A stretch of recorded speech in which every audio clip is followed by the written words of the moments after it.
Sunday morning, January 30th, 10:30 Vegas time. Brad Restituto at Brad the Believer on YouTube, on Twitter, on Instagram, the YouTube, the Rest Stop, Brad the Believer. Follow, like, search the page there. Doing a little recording here. NFL Championship weekend before the game. So I'll give you the picks that I like. The two games on slate today. The Cincinnati Bengals in the AFC Championship game travel to Kansas City to take on the Chiefs. That line currently sits at 7. William Hill, other shops, you can get 7.5 on your betting app. So I'll tell you who I like before the game there. And then also the one to finish off tonight, the NFC Championship game. Divisional matchup, NFC West. A showdown for the third time this year, this time for a trip to the Super Bowl. It'll be the San Francisco 49ers at SoFi Stadium taking on the LA Rams, and the Rams currently sit as a 3.5-point favorite. So I'll tell you who I like there in those games. And of course, how we got there. The Chiefs, they overtook the Bills last week in Kansas City in dramatic fashion, actually tying the game, sending it to overtime with 13 seconds left. And to give you my quick thoughts there, absolutely inexcusable by the Buffalo Bills coaching staff and defense to allow that to happen. Josh Allen played almost a flawless postseason, led his team down, threw a touchdown pass to Gabriel Davis, his fourth touchdown reception on the afternoon, gave the Bills the lead. They had an opportunity to close the door and punch their ticket to the AFC Championship game against Cincinnati, but they found a way to snatch defeat out of the hands and jaws of victory by allowing Mahomes and the Chiefs to get the ball with 13 seconds, move the ball into field goal range, and kick the game-tying field goal. And then, of course, the Kansas City Chiefs won the toss, elected to receive, and drove the ball down the field on their first drive, scored a touchdown, game over. And the NFL overtime rules, of course, discuss, but how they currently are constructed. If you score a touchdown on your first score of overtime, the game is over. The game would have been extended if there was any field goal or change of possession, and then the next score would have won. But a safety or a touchdown on the first scoring opportunity in overtime effectively ends the game the way the current rules are constructed. But completely inexcusable at the Bills. They probably should have found a way to get the kickoff into somebody's hands and expire a little bit of time. And then from there, allowing the Chiefs to have two quick plays and move down the field is completely inexcusable. And 100 times out of 100, you have to be prepared in those situations to make the proper adjustments, the proper alignments, have the proper defense set up to not allow that to happen. Whether that means committing a penalty, a holding penalty, taking time off the clock, and effectively giving Kansas City only one Hail Mary shot, or whether that means having 8 to 10 guys in coverage, rushing one, having a spy on Mahomes. The Bills did not execute that, did not do that, and allowed the Chiefs in miraculous fashion to send that game to overtime and effectively punch their ticket to today's game at home against Cincinnati with the trip to the Super Bowl at stake. So that was the AFC matchup. And unfortunately for Bills fans, this one's going to sting for a long time, probably for Bills players as well, as this was really their opportunity to get back to the Super Bowl, and they let that slip through their fingers. In other action, the Rams, they punched their ticket to this game by taking care of the Tampa Bay Buccaneers. And of course, they had to do it in dramatic fashion as they were dominating most of the game, 27-3 at one point. But a couple costly turnovers allowed Tom Brady and the Bucs to maneuver their way back in that game, actually tying the game with under a minute left. But Matt Stafford and Cooper Kupp connected on a really huge deep ball on that final drive that allowed LA to get in field goal range. And Matt Gay kicked the game-winning field goal and closed the door on the Bucs' comeback opportunities, punching their ticket to the NFC title game. And the two games that precluded that the day before saw the San Francisco 49ers win without an offensive touchdown. Jimmy G getting a lot of scrutiny by the talking heads and media in this upcoming week, as he was not the one to lead the San Francisco Charge in Green Bay for the victory, but the special teams led by the blocked punt return for a touchdown and a couple Robbie Gould field goals and a really fine defensive effort allowed the San Francisco 49ers to win their second straight road game in these 2022 playoffs. And they were able to punch their ticket with a 13-10 victory over Green Bay to today's NFC Championship game, where they will be traveling, like I said earlier, to LA to take on the Rams with a ticket to the Super Bowl at stake. And the Buffalo Bills handled on last Saturday the New England Patriots in impressive fashion. 47-17, I believe, was that final. Josh Allen, 5 touchdowns, had more touchdowns than he did incompletions, really had a flawless postseason for the Buffalo Bills. And that was your final 8 teams. We're down to 4 today, and I'll tell you who I like against the spread in those as we wrap up here. I'm going to give you a little 10 to 12-minute video here.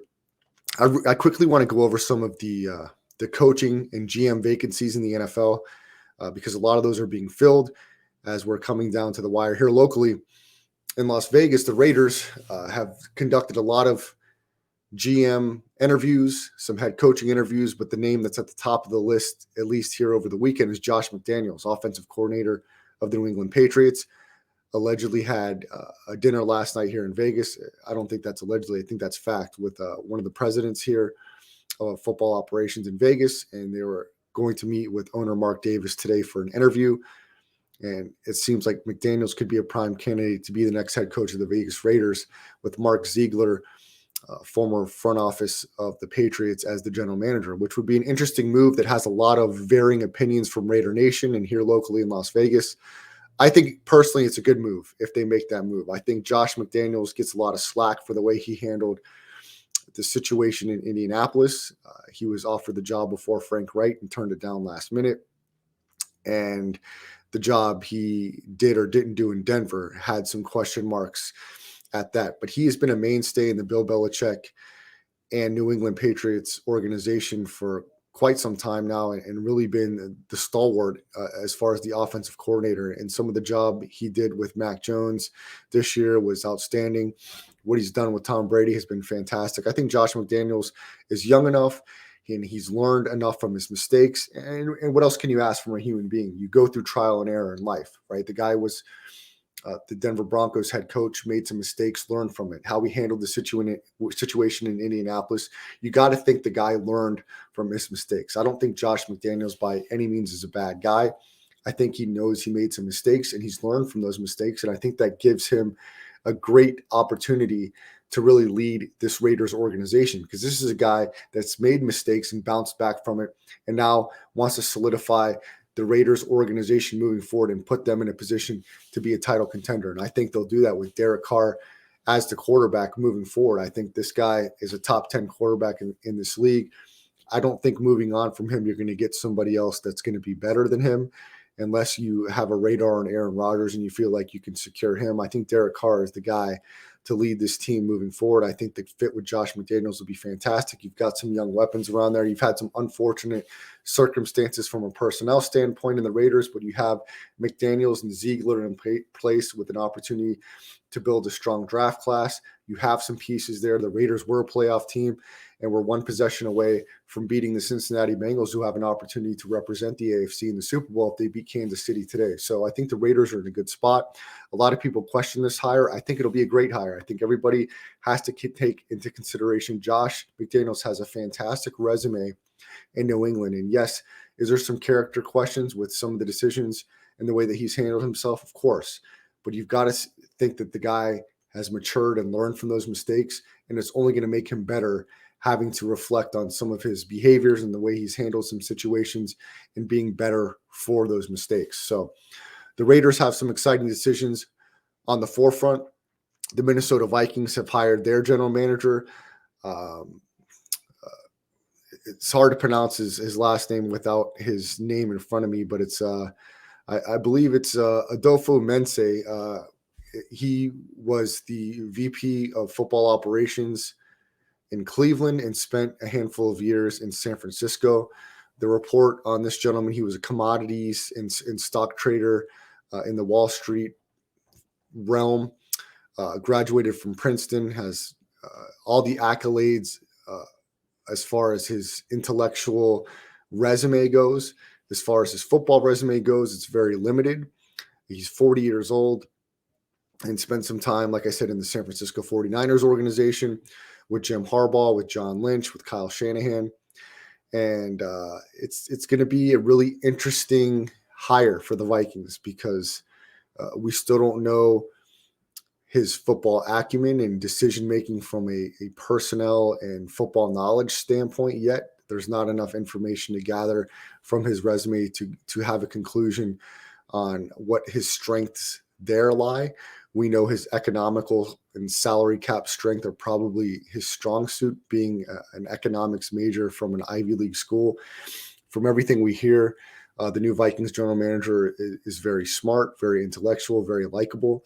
And the Vikings wanted a type of personality, a likable personality, somebody that's collaborative and kind of on the rise. And that's who they hired.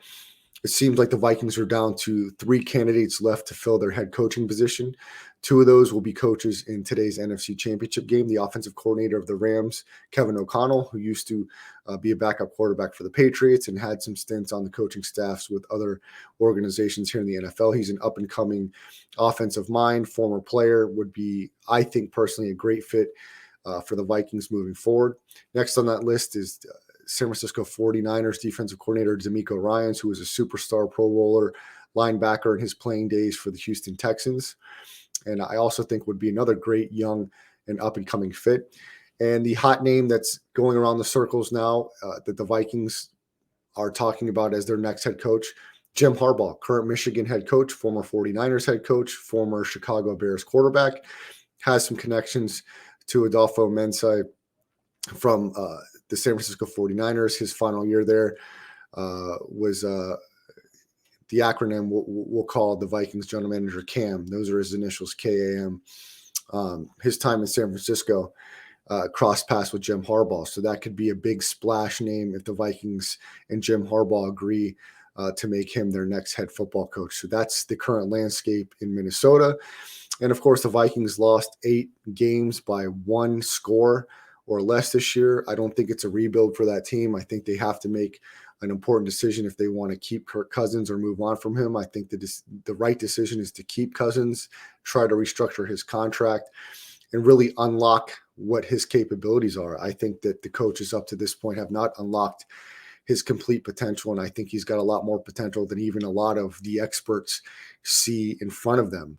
We won't go into details with that now, but I think there's a real big opportunity for the Vikings to take a big step forward with this new regime. So we'll see who they decide to keep in place, who they decide to move around, and see how that impacts that organization moving forward. The Chicago Bears, they've made their head coaching decision along with their GM. Their GM is going to be Ryan Poles, former front office guy of the Kansas City Chiefs, former player of the Chicago Bears, and they've hired Matt Eberflus, the defensive coordinator of the Indianapolis Colts, as their head coach, which I think is a great hire. I think they've made a couple real big, solid decisions in Chicago. We'll see how that plays out. Eberflus led a fantastic defense in Indianapolis, who was able to turn the ball over in the top 3 in the NFL. And of course, credit goes to the players, but Eberflus had that defense clicking on all cylinders for a couple years with a lot of pieces and a lot of young guys to develop as well. So credit to the Bears. I think they made a couple really good hires. The Miami Dolphins are still trying to fill their head coaching position. It looks like Vance Joseph's still in the running.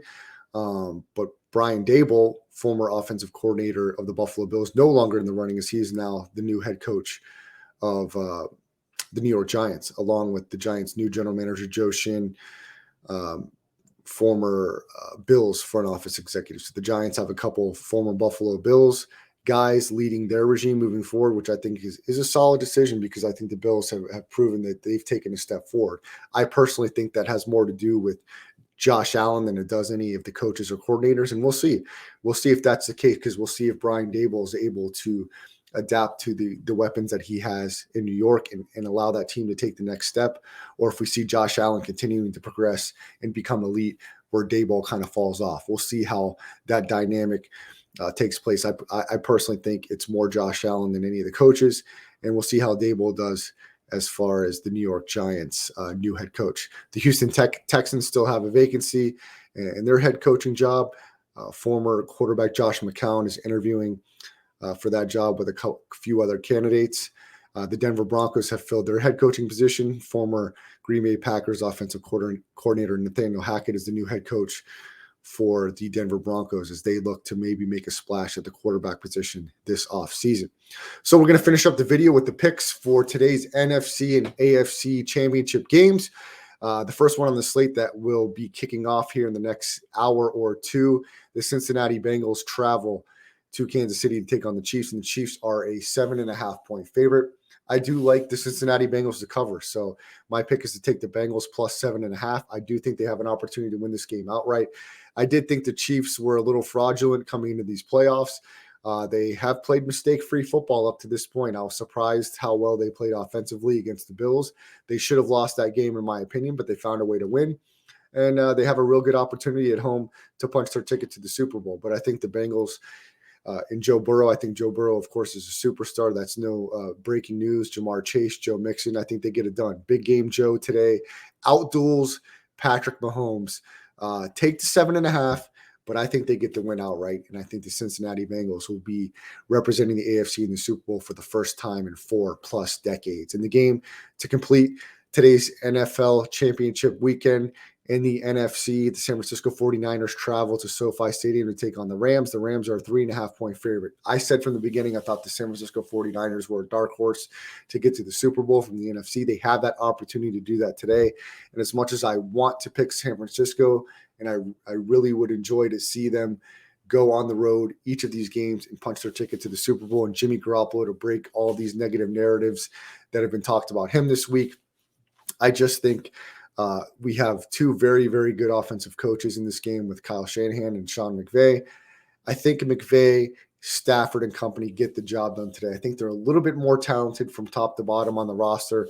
I think the defense is able to minimize that running game, and it really sticks out to me the big lead that the Rams were able to get out to against San Francisco in Week 18. Even though San Francisco made the comeback and won the game, I think that the Rams will learn from that experience, giving up the big lead, and I think they're able to hold on and cover that 3.5. I think that the Rams win today 27-23 is my prediction there. So I hope everyone has a great weekend. Enjoy championship weekend. We'll get back on with you again here shortly. Give me a like and follow on the YouTube channel, Brad the Believer on the Rest Stop. Have a great one, guys.